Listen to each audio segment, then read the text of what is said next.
It starts with a swipe, just one, left or right, yes or no. And just like that, you're no longer alone. Or at least, that's what they want you to think. Dating apps have become the modern cure for loneliness. The quick fix for heartbreak, boredom, and ego. No awkward introductions, no fear of rejection. Just open the app, match with a stranger, and dive headfirst into a digital sea of possibilities. Tinder, Bumble, Hinge, Badoo are just the headliners. They're not just apps, they're addictions. We tell ourselves it's just for fun, just a way to meet people.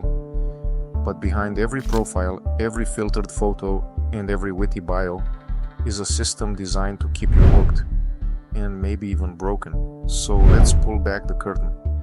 Because behind the dopamine rush of a match, there's a much darker truth. Let's start with what they don't want you to know. Tinder has over 75 million active users every single month. Bumble is sitting at over 42 million. Hinge, the app designed to be deleted, is climbing past 20 million. And if you include Badoo and the rest, we're talking over 400 million people actively using dating platforms around the world. But here's the part they don't advertise. Less than 13% of users actually find a long-term relationship from these apps. You heard that right? 13%. And out of all those millions of profiles you're swiping through, a massive portion of them are fake. Some estimates say 30% of users are either bots, inactive, or people promoting content, whether it's OnlyFans, Instagram, or affiliate schemes. You think you're dating, but you're actually being marketed to. And that's if you're lucky, because some profiles aren't fake, they're predators. We'll get to that. But first, let's talk about what this does to your mind, because the damage isn't always visible, it starts subtly. At first it feels fun, empowering even. You've got options, you're connecting, you're in control. But the more you swipe, the more you start believing that love is just one better profile away. You start chasing perfection, not connection. You meet someone great, but you keep swiping. Why? Because maybe, just maybe, someone better is out there. You stop seeing people as human and start seeing them as products. And without realizing it, you turn into a product yourself. You become a number, a match, a moment, a swipe.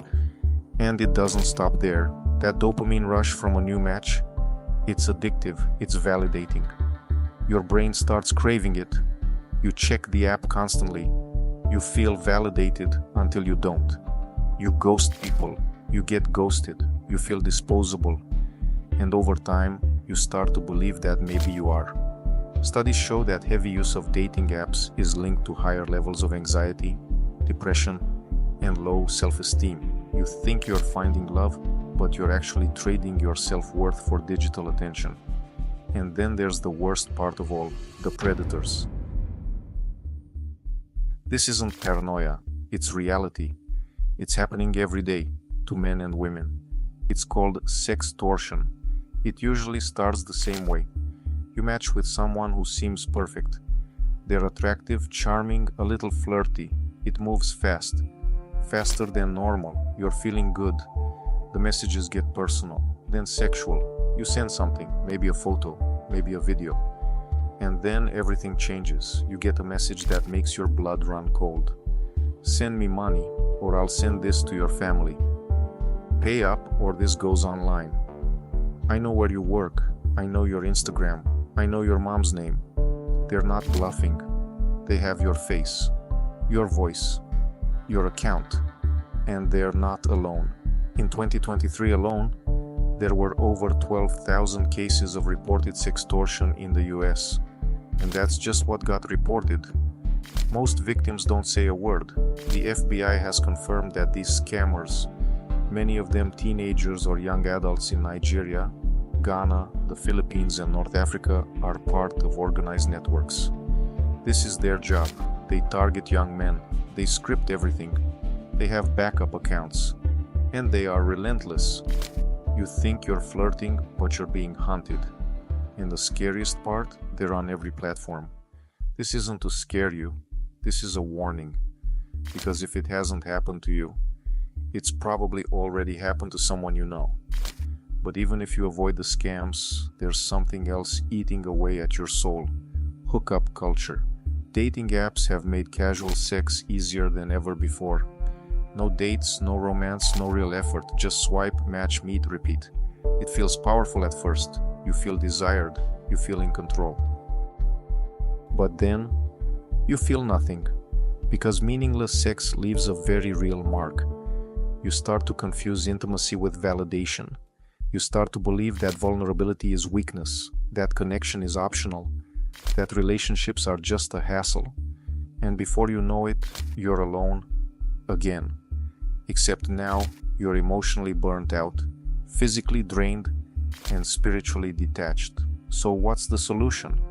Should you delete every app and become a monk? Not necessarily.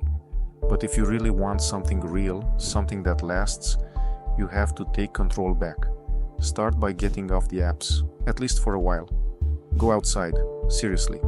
Start conversations, be awkward, get rejected. Learn to read body language, not bios. Build confidence in the real world, not in your DM. Approach someone in a bookstore. Compliment someone at a music festival. Say something, anything, that isn't just another message that starts with, "Hey."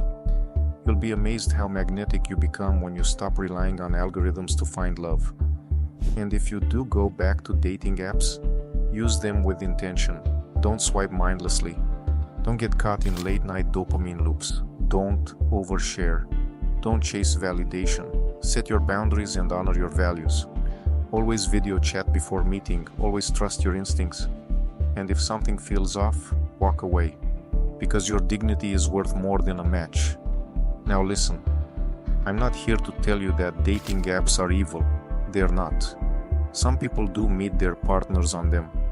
Some people do find love. Some even get married.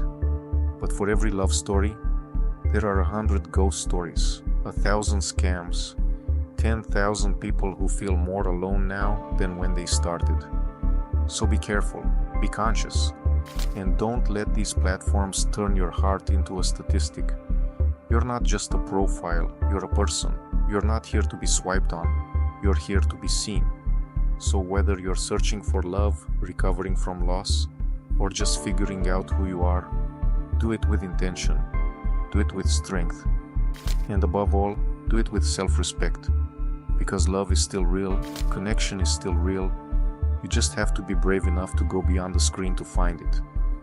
If this message hit home, drop a comment. Tell us your story. Let's break the silence, let's protect each other, let's be better. And if you found value in this video, like, subscribe, and stay tuned. More truth bombs are coming.